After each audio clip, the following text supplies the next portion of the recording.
You tell your child they have 5 more minutes of screen time. They nod, completely focused on the game or video in front of them. 5 minutes later, you say, "Okay, time to turn it off." And suddenly, everything changes. Your child screams, argues, hides the device, or collapses into tears. You may feel frustrated and confused. You gave them a warning. You explained the rule. You even allowed a few extra minutes. So why does ending screen time still create such a huge reaction? The answer is not simply that your child is spoiled, addicted, or trying to control you. For many children, stopping screen time involves several difficult things happening at once. They must leave something highly engaging, manage disappointment, shift their attention, and move toward an activity that may feel much less exciting. That transition can overwhelm a child who is still learning how to regulate strong emotions. In this video, we will look at why screen time meltdowns happen, which common reactions can make them worse, and what you can do to make the transition calmer. Imagine being completely absorbed in something you enjoy. Perhaps you are watching the final minutes of a film, reading an exciting chapter, or finishing an important task. Then someone suddenly closes the book, switches off the television, or takes the activity away. Even as an adult, you might feel irritated. Children experience that feeling too, but they do not yet have the same emotional control, perspective, or ability to pause their reaction. Screens are especially difficult to leave because they provide constant stimulation. The colors change quickly. New sounds appear. Games offer rewards, surprises, and immediate feedback. A child does not need to create the entertainment. It keeps arriving automatically. Then the screen turns off. The stimulation disappears, and the child is expected to move immediately into ordinary life. Getting dressed, brushing teeth, eating dinner, or cleaning up toys may feel slow and boring by comparison. The reaction is often not only about losing the device. It is also about the sudden change in how the child feels. Many screen time battles are really transition battles. A transition means stopping one activity and beginning another. Adults move through dozens of transitions every day without thinking much about them. Children often find them much harder. They may struggle to stop playing, leave the playground, get into the bath, go to bed, or walk out of the house. Screen time can make this difficulty even stronger because the child may be deeply focused and emotionally invested in what is happening. When you say, "Turn it off now," the child must process your words, disengage from the screen, accept that the fun is ending, and prepare for the next task. That is a lot to manage in just a few seconds. A meltdown does not mean the boundary is wrong. It often means the child does not yet have the skills to move through the boundary calmly. Your job is not to remove every uncomfortable feeling. Your job is to hold the limit while helping your child handle the disappointment. When a child reacts strongly, it is natural for a parent to become frustrated. You may say, "This is ridiculous. It is only a tablet." Or, "Stop crying, or you will never use it again." You may repeat the instruction louder and louder, hoping your child will finally listen. But when a child is already overwhelmed, long explanations, threats, and angry questions usually add more pressure. The child is no longer calmly thinking about the rule. Their body has moved into a strong emotional reaction. Another common problem is changing the limit repeatedly.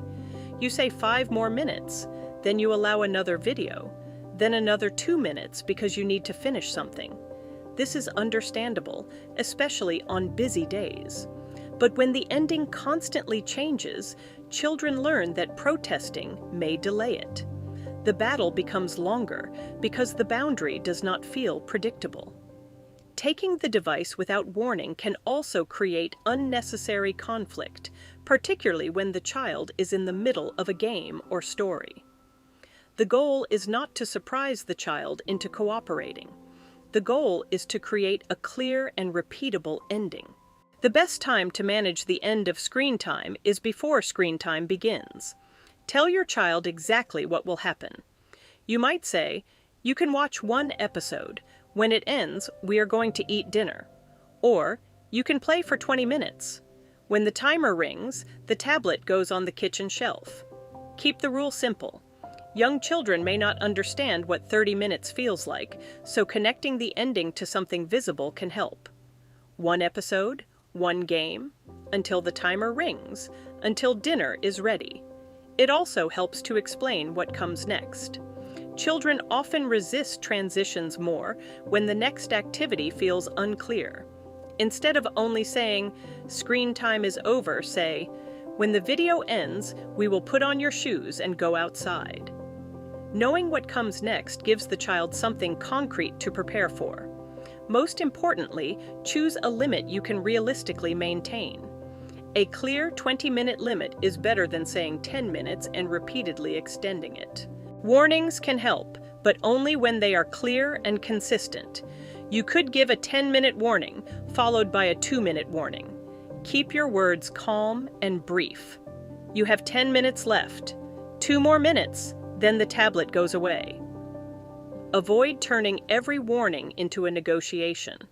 The warning is information, not a new discussion about whether the limit is fair. Timers can also be helpful because they make the ending feel less personal. The parent is still responsible for the limit, but the timer provides a predictable signal. Some children respond well when they are allowed to press the stop button themselves. This gives them a small sense of control without changing the boundary. You could say, "The timer has finished. Would you like to turn it off, or would you like me to do it?" Both choices lead to the same result. The screen turns off. But the child gets to participate in how it happens. Even with preparation, your child may still become upset. A calm transition does not always mean a tear-free transition. Your child is allowed to dislike the limit. You can acknowledge the feeling without changing the decision. Try saying, "You really wanted to keep playing. It is hard to stop when you are having fun. You are angry that screen time is finished." Then hold the boundary. "The tablet is finished for today." Avoid giving a long lecture in the middle of the meltdown. Use fewer words, lower your voice, and give your child time to calm down. If they try to grab the device, place it somewhere safe without turning the moment into a physical struggle. Stay nearby if your child wants comfort, but do not force them to talk. Your calm presence communicates something important. The feeling is big, but it is manageable. The boundary is firm, but the relationship is still safe. Once your child is calm, you can briefly talk about what happened and practice a better ending for next time. Imagine your child is watching a video before dinner. Instead of calling from another room, you walk over and calmly say, "This is your last video. When it ends, the tablet goes on the shelf, and you can help me choose the plates for dinner." 2 minutes before the end, you remind them. When the video finishes, you say, "It is time. Would you like to switch it off, or should I?" Your child complains and says, "One more." You answer, "I know you want another one. We are finished for today." Your child begins to cry. You do not argue, threaten, or turn the screen back on. You stay calm and say, "You are disappointed. I am here. When you are ready, you can help me with the plates." This may not create a perfect response immediately. New routines take time. Your child may continue testing the boundary because they are learning whether the new pattern will stay consistent. But every calm and predictable ending helps build the skill. Screen time meltdowns are not solved by finding one perfect phrase. They improve through clear limits, realistic expectations, calm repetition, and practice. Your child is learning how to stop something enjoyable, tolerate disappointment, and move toward what comes next. Those are important life skills, and they develop gradually. You do not need to eliminate every strong reaction to be a calm and effective parent. You only need to guide your child through the moment without allowing the emotion to control the boundary. Small changes in how screen time begins and ends can make a meaningful difference.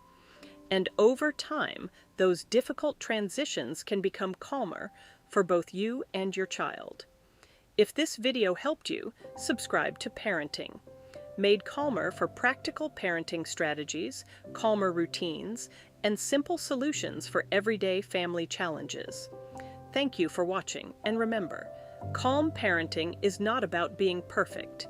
It is about creating safety, connection, and consistency, one small moment at a time.